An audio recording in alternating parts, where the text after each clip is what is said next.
Executive Director here at the National Museum of Industrial History, and we really have a treat for you this morning. I am very happy to introduce Toby Gardner. And Toby is a history PhD candidate at the University of Sheffield in the UK. His thesis looks at the historical connections between the city of Sheffield and Atlantic slavery. For the last 2 months, Toby has been delving into the origins of US metal production for a research project here at the National Museum of Industrial History. Prompted by the very special announcement on July 26th, naming the Moravian church settlements as a UNESCO World Heritage Site, Toby explored how our post-industrial city connects to ecclesiastical history of the Moravians. Toby Gardner examines the relationship through the life of Augustus Wolle, a local Moravian merchant who was crucial to the formation of the Bethlehem Iron Company, along with Robert Sayre and John Fritz, who you might have heard of. We also have a Robert Sayre exhibit that's out in the hall case today, so you can enjoy that. Please join me in welcoming Toby Gardner. Thanks very much for that, Andrea. And thank you so much for the opportunity to talk today. And to everyone I've worked with over the last couple of months, both at the museum and the Moravian archives. You've accommodated me really well, provided me with the full American industrial experience, from archival trips to lugging around heavy bits of metal with Tom, which probably wasn't in my risk assessment. So it's been a real pleasure to come to the Lehigh Valley and experience the unique culture and community, as well as sampling America's famously healthy food and multiple microbreweries. So, before getting into the research I've been doing here, I thought it might be helpful for me to begin by giving you some more background to who I am, on top of what Andrea said, and why on earth I happen to be here, which incidentally seems to be the most common question I get asked by locals when I meet them. So my name is Toby Gardner. I'm a history PhD researcher from the original Steel City, this is important, namely my beautiful hometown of Sheffield, which is in the county of Yorkshire in northern England. As well as being my home, Sheffield is my work, as my PhD project explores how Sheffield's industry was historically linked to the system of Atlantic slavery. Despite the fact Sheffield was crucial in the development of specialist steel production from the 18th century, I've always been fascinated in how we lost our dominance in the heavy steel trade to the United States and towns like Bethlehem from the mid-19th century. Some might say I'm bitter. Regardless, this motivated me to pursue a placement in an industrial region of the United States. Okay, so what have I been doing? In order for me to explore this topic, I knew that my focus should be on the early origins of Bethlehem's metal production, rather than the much more widely known story of the steel corporation's rise and then fall in the 20th century. It turns out that I arrived in the Lehigh Valley at the right time. As Andrea just discussed, and many of you will know, there's been a resurgent interest in Bethlehem's earlier history. On the 26th of July, Bethlehem's Moravian church settlements on the north side became UNESCO World Heritage Sites.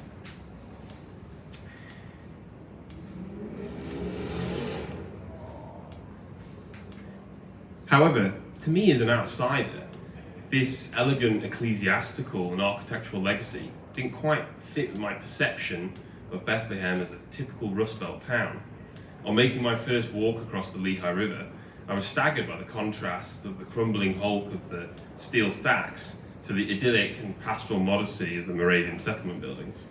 Understanding how these two locations came to be part of the same city seemed a pertinent question for me to answer. Today's talk attempts to do that by exploring the life of Augustus Wolle, a local Moravian merchant who was crucial to the formation of the Bethlehem Iron Company, along with Robert Sayre and John Fritz. It seems important for me then to start by giving you some context on who the Moravians were. Put simply, the Moravian Church is one of the oldest Protestant denominations. It originated in what is now the Czech Republic in the 15th century. and was latterly renewed in 18th century Germany by those fleeing counter-Reformation persecution. This persecution in Central Europe influenced the Moravians to establish missionary networks across the world, including a permanent settlement in 1741 at the meeting point of the Monocacy Creek and Lehigh River in the Pennsylvania province of colonial North America, which of course became Bethlehem. From the outset of their arrival in the Lehigh Valley, it is clear that the Moravians sought to make use of the natural assets of the region, notably water power. Throughout the 18th century, they developed a range of or perhaps proto-industrial ventures. This included, but was not limited to, farming, a sawmill, a blacksmith's, shoemaking, a dye house, a tannery, a butchery, oil mill complex, and a waterworks. So whilst the Moravians were not necessarily industrialists, they were certainly industrious. Yet, as a religious settlement, these proto-industries were tightly monitored by the church. This control by the church took on various forms throughout the 18th century. Initially, the settlement was divided between male and female dormitories, and the economy was organised communally, whereby artisans who plied trades received food, clothing and shelter, but no pay, and were forbidden from private ownership. Any income that was derived from trade with the non-Moravian population was put back into the church, and the emphasis was very much on self-sufficiency.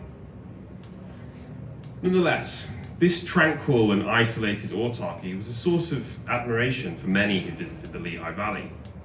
In 1777, John Adams remarked in a private letter to his wife, Abigail, that Bethlehem's Moravians had carried the mechanical arts to a greater perfection than in any other place he had seen. In fact, from the 1760s, this communal economy had already begun to be steadily dissolved, with levels of private ownership permitted, the emergence of nuclear families, and increased contact with non-Moravian people. Yet the important point to make here is that for much of the 18th century, there was an active effort by church authorities to separate Bethlehem's Moravian settlement from the capitalistic and self-interested environment of America's early industrial economy. As you can imagine, this desire for independence and self-sufficiency came at a cost. Whilst most of colonial North America was experiencing accelerated prosperity and expansion, the Bethlehem Moravians remained under strict ecclesiastical control. Moreover, the American Revolutionary War had caused unavoidable interactions between Bethlehem's Moravians and the wider world, and many of the settlement's men in particular yearned for the independence and freedoms presented to them by patriot propaganda. So, the obvious question that emerges from all of this is how, given these controls, the Lehigh Valley experienced heavy industrialization in the 19th century. Now, I really don't want to make the age-old academic mistake of boring you with an extended discussion of scholarly debate surrounding this, but I do think it's important to give you a sense of the main perspectives. From my reading of various PhD theses and academic publications in this period, there is an understandable sense that the heavy industrialization of this region happened in spite of the Moravian settlement rather than because of it. Historians have emphasized that whilst Bethlehem was established by the Moravians, the community's history has been shaped by events decidedly non-Moravian. Alongside this is often the suggestion that the serenity of the 18th century Moravian life in the Lehigh Valley was somehow interrupted by America's 19th century Industrial Revolution, or as two different historians have formulated it, outside industrialists from South and West Bethlehem gained power over the north side Moravian community. However, this viewpoint doesn't fully consider the changes and challenges Bethlehem's Moravian community underwent in the first half of the 1800s. As contacts to the outside world increased, the Bethlehem Moravians gradually began to identify with and absorb more values of the United States. This meant Bethlehem became more reliant upon the economy of the wider region. Therefore, after the Depression of 1837 and then the flooding of the Lehigh Valley in 1841, the Moravian authorities were under huge pressure to fully open the city's economic doors. From the mid-1840s, the church dismantled its restrictive lease system and enabled individuals to purchase large amounts of land along the Lehigh. In 1844, 85% of Bethlehem's residents were Moravians. 15 years after these changes, only half were Moravians. Nevertheless, it was in this context in which one particularly enterprising merchant from a major Moravian family called Augustus Wolle began purchasing land in the region, including on the south side. For me. Before I examine how Augustus Wolle influenced the early history of Bethlehem iron, I'll give you some background to his upbringing and wider family. It's at this point I should probably mention the elephant in the room, which is that I don't really know how the name was pronounced. And I've opted for an anglicised Wall, but I assume German speakers would pronounce it like Vol or Voller, maybe? Yeah. So I apologise to any German speakers.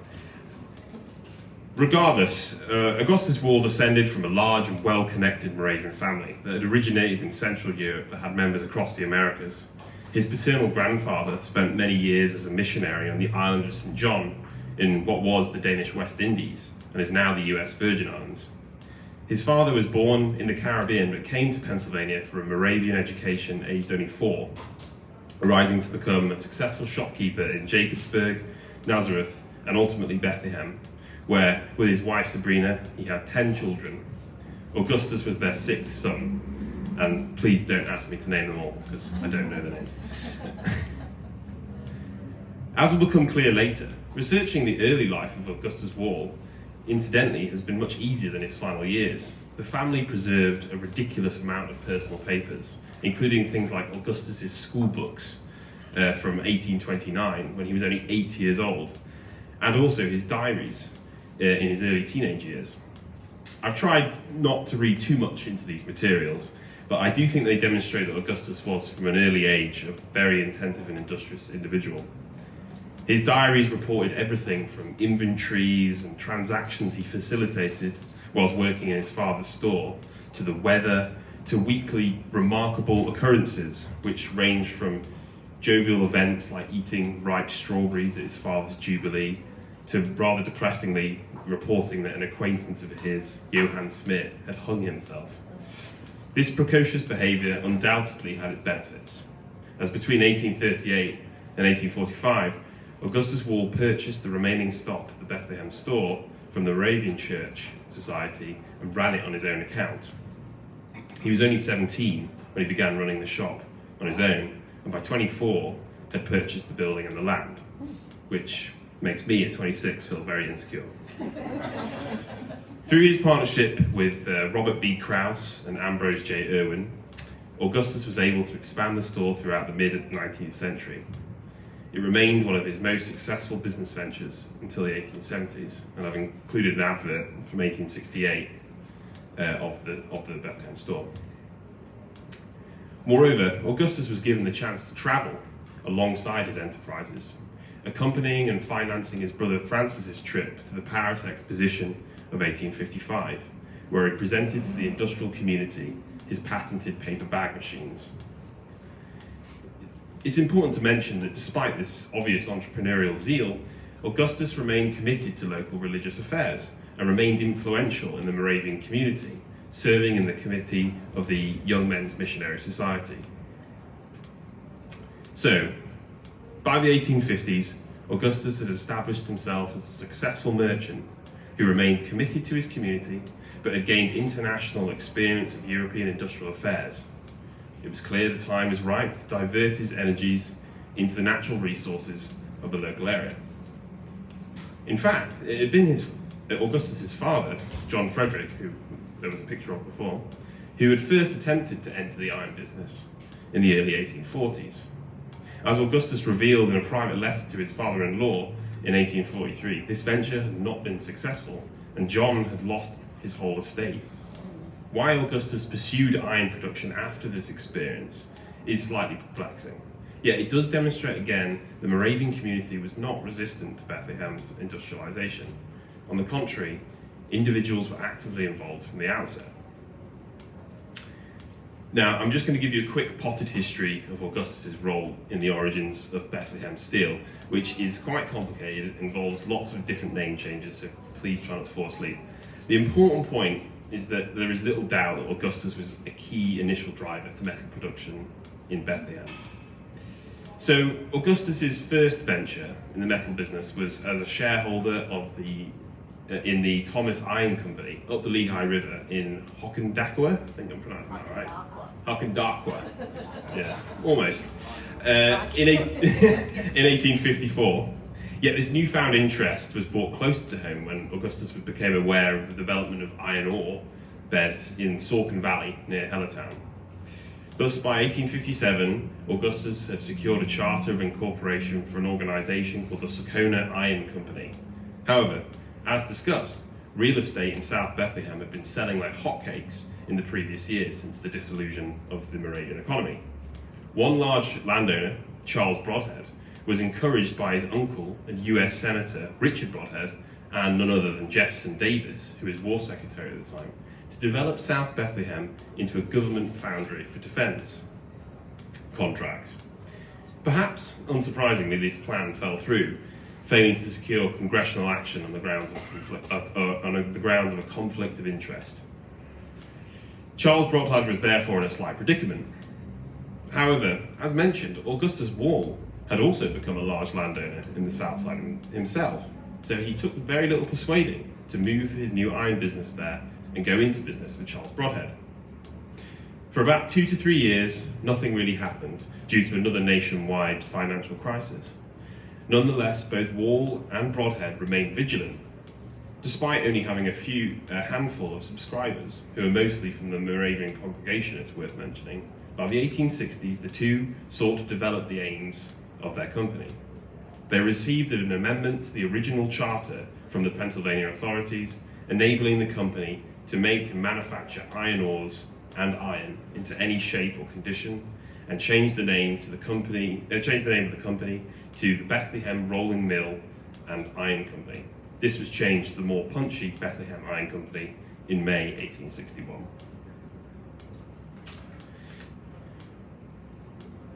Wolle and Brodhead clearly had financial capital and business acumen, yet they lacked the engineering and industrial expertise to make the most of their site. It is at this stage that the much more famous figures of Robert Sayer and subsequently John Fritz entered the picture.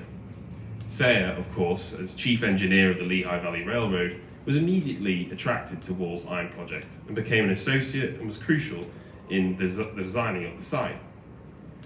Fritz, who was the real metallurgical brains of the operation, took a little more persuading, as he was already in employment at Cambria Ironworks in Johnstown, PA. As private letters in Lehigh University and the Moravian archives reveal, both Sayer and Augustus Wolle appear to have spent a lot of time trying to sweet-talk Fritz into a move to Bethlehem. For instance, on the 17th of March 1860, Augustus wrote to John Fritz saying that for him and Sayer, nothing else would satisfy them other than Fritz joining as superintendent. From Augustus's initial contact in March 1859, it took until May 1860 for Fritz to agree. Now, I could expand on the subsequent history of Bethlehem Iron Company, which by 1863 had a fully operational blast furnace and in the 1870s started to produce steel. However, Augustus Wolle's role in the company appears to have petered out at this point. He remained a stockholder for the rest of his life, but had little to do with decision making once Fritz and Sayer got involved. Yet the fact that Wolle relinquished control of the company once he got going is not that surprising when you consider the other ventures he was involved in. Even though the iron company was developing in the 1860s, Augustus very much remained a man about town in Bethlehem. He was central to the organisation of the American slate industry, investing in multiple companies until the 1870s. He also sustained an active management of the Union Paper Bag Machine Company, rekindling his previous work in this area. Equally, as was customary for 19th century industrialists, Augustus Wolle was a committed philanthropist, donating some of the land on which Lehigh University was built and contributing to poor relief funds like the Beneficial Society of Bethlehem. He was also involved in ecclesiastical affairs, not least because his brother Sylvester was a reverend who served as a provincial elder in the Moravian Church.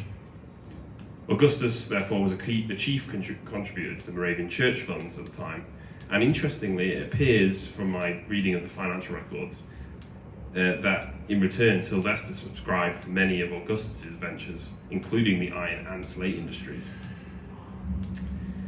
So whilst it's not exactly clear why Augustus retreated from the leadership of the iron company, a rather prosaic explanation might be that he didn't have the time or energy to solely focus on iron, where figures like Sayre and Fritz did. So, given that I've bombarded you with a lot of information, I think it's important that I finish by summarising my reflections on the legacy and significance of this Moravian entrepreneur. One initial reason I was particularly intrigued by Wolle, despite everything I've just said, was the noticeably limited response to his death. Indeed, his obituary in the local newspaper, the Moravian, simply read, "At Bethlehem, PA, Augustus Wolle died aged 56 years, 11 months, and 3 days. That's it. Moreover, neither Robert Sayre nor John Fritz seem to have remarked on Wolle's life legacy. Of the sections of Sayre's 1878 diaries I've managed to decipher, he did not even mention Wolle's death. And in John Fritz's autobiography, Augustus is only mentioned in passing once. Whether there was bad blood between these men is unclear, but hopefully this talk has done a better job of historicising Wolle's legacy than either of his erstwhile business partners. However, more broadly, I think what really drew me to Augustus Wolle was that his life story offers an excellent window into the development of the commercial and industrial history of the United States. Born into an independent religious community with a distinct European cultural heritage, Wolle's life followed the steady dissolution and assimilation of the Moravian communal economy. Starting as a shopkeeper's assistant aged 13, he progressively became involved in multiple ventures that drew on the artisanship and resources across the United States and responded to international demands and trends. Yet, Wolle's legacy and significance should also be viewed at the local level. His life story challenges the perception that old Moravian Bethlehem was somehow resistant to the industrial changes of the 19th century.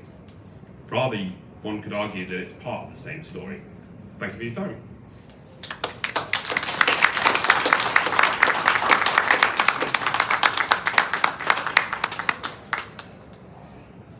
Has anyone got any questions? His early 1840s experiment in the iron business, was that a charcoal furnace or an anthracite furnace? Did that show up? I couldn't find anything about that other than the reference to it was the only reference that I found to his father being involved in the iron business was in that letter. Yeah, and I looked and it just, so it's something worth pursuing, but I thought it was really interesting that but by the language he used, it sounded like basically his dad lost a load of money trying to do that. But yeah. I've done a lot of research in the early zinc industry in Bethlehem, but in those studies, I found that for a very brief period of time, South Bethlehem was actually called Augusta, and I wonder if that was named after Augustus or if that was just a coincidence. I didn't know that. That's fascinating. Oh, yeah. Because I've seen another one where it's called Wetherell. Wetherell, yeah. Yes, when that he was involved in the zinc industry, and when he bought his land from mostly Lukenfarm, another Moravian who got rich off after the economy. But he was a Philadelphia guy who was involved in the zinc industry. And they named it after him that didn't stick either. So it became South Bethlehem. Not what, 1870s, maybe 60s. Bethlehem South, actually, because South Bethlehem was the part of what we call West Bethlehem now that was below the monopoly. Yeah, it was Bethlehem South until I think when the boroughs merged. Yeah, well, the reason I included the map here on the right is that I think if you zoom in, it's called the Bethlehems. Yeah, in 1873. So Augustus died before it was even a city that united, if you like. Because I think he died in 1878, so it's 5 years. So yeah. If you get a chance, go to the Kemmerer Museum, and there's a big oil painting, a large one, on the wall of the museum. They'll show it to you, but it's a picture of Bethlehem South. from 1853 when they had a fire in the zinc mill. And what's interesting about the painting is you can see how, apart from the zinc mill, Bethlehem South was just fields. It's enlightening to see that. Yeah. It's in a stairwell too, by the way. Because it's huge, and that's converted houses, you know, and that was the old biggest wall. But it's worth taking a peek at it if you have the time. Yeah. Are there any records when how the ironworks in the beginning? Were there any like records of how many workers were there? And Well, they were. One of the things that I couldn't figure out from my reading of it was whether they were actually doing anything in the first few years. I think that they were basically just planning, and they didn't have a blast furnace until the 1860s. Because In you'll know more. Rufus Gardner, who, God bless him, was an incredibly fast sketch artist and then translated his work into watercolors. There are 3 bird's eye views of the flood of 1862. He was either on the bell tower or on the top of the Bretton's house. I don't remember which, but it's a perspective. And there are visible buildings on the ironworks side. And in Sayre's diary for 1862, because I just went back and tried to decipher some of it, he talks about, interestingly enough, he does talk about some loss on the ironworks, but he was more concerned about the railroad for obvious reasons. But yes, they were underway. They were underway. But then they had to start all over again because the flood was really bad. So. But yeah, workers kind of go more by the census figures of South Bethlehem, starting with the 1870 census, and watch the population explode. You know, from 4,000 people or so in 1860, it was 25,000 in 1900.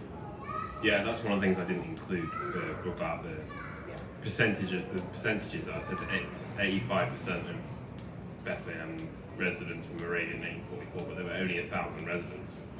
But by 15 years later, there were 3,000. So there was a massive influx of non-Moravian people to the region, presumably. Yeah, I can't remember. I'm also the historian for Nativity, and I don't remember the exact figures, but between the time they formed the church congregation in 1862, and then tried to buy land to build the church, the price of the land went like triple. Yeah. And it was in a year. Yeah, I found quite a few records of land surveyors that Augustus has clearly commissioned to verify that the land that he'd owned was definitely worth a lot more than people were valuing. So it's clearly going up and up and up and up. Yeah. One of the things that I found difficult to look at was following the money, where all, because he clearly would have made a lot of money, especially if he stayed as a stockholder. I didn't really know where to go with that, because presumably it's somewhere. did his family members stay here? Yeah, and actually one of the reasons that this project is possible is because of the family preserved so much of the material. His son Clarence, in particular, was very keen on kind of preserving his father's legacy in the iron business, I think. He also had 10 children as well with his wife. Was that also the same family as the musicians? Yes. Yeah. So he was involved in the choirs as well, Augustus, which is kind of why he's an interesting figure, because he's got so many of the cultural aspects of the Moravian Church, but he's also quite clearly absorbed many of the values of early industrial America. So he's a complicating figure.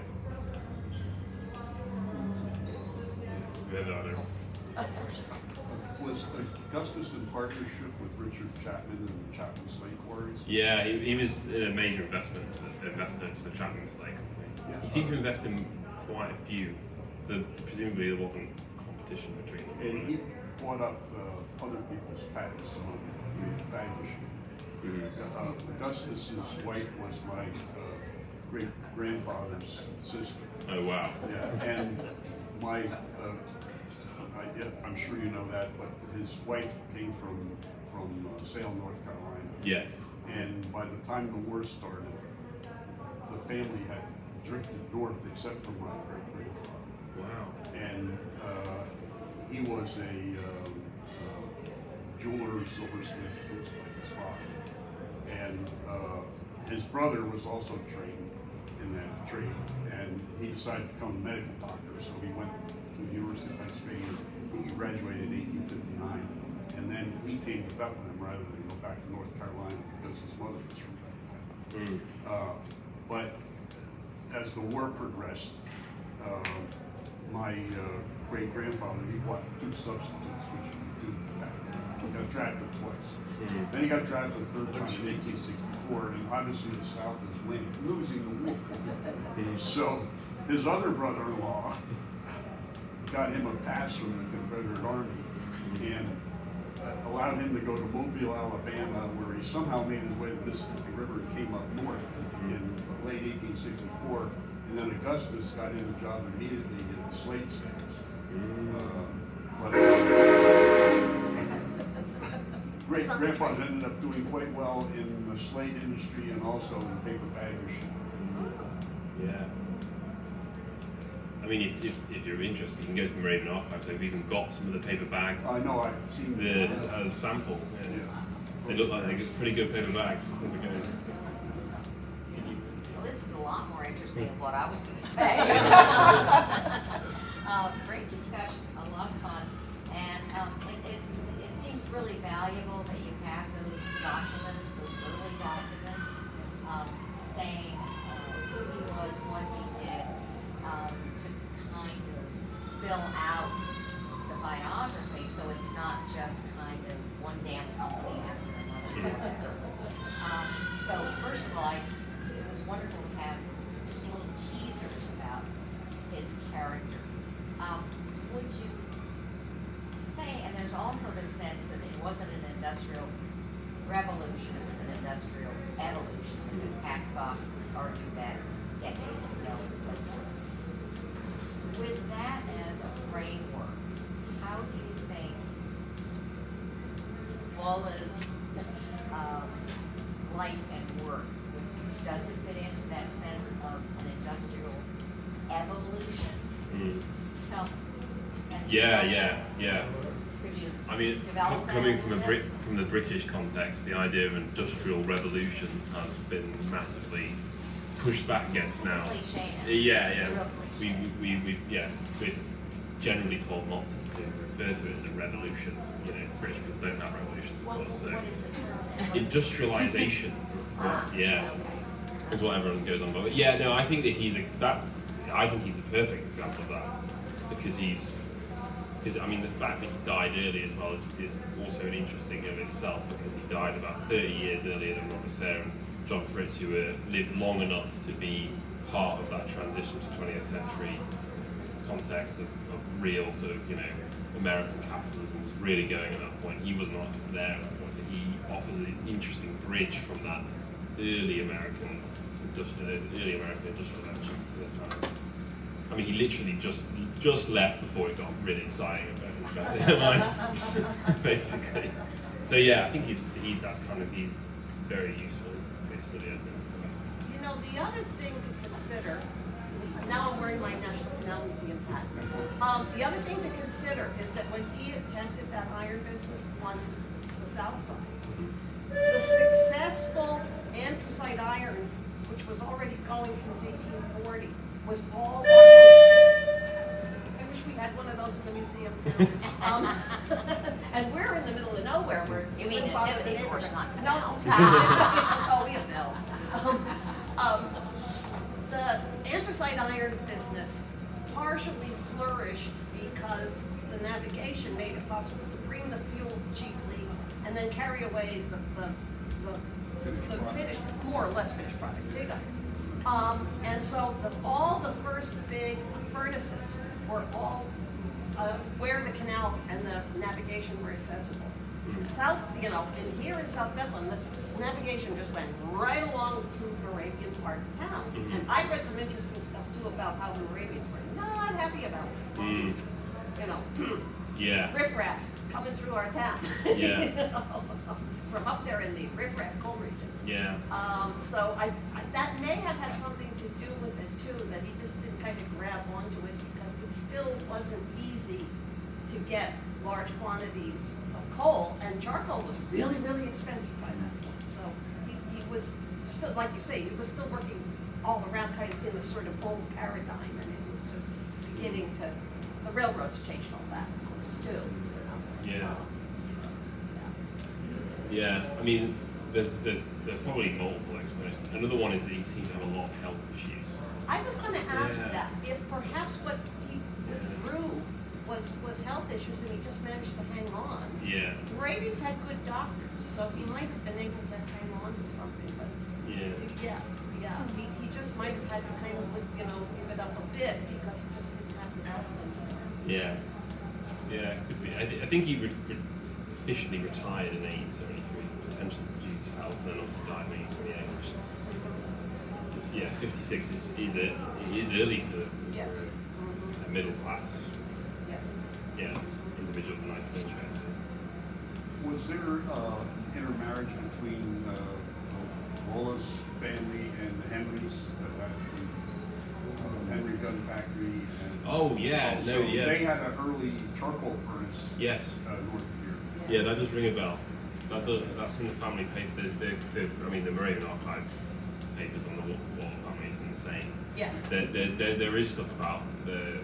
I can't remember the specifics. Like there's so many of these. The family was just. The family tree is. That's just his. At the top right. That's just his and Cornelia's children.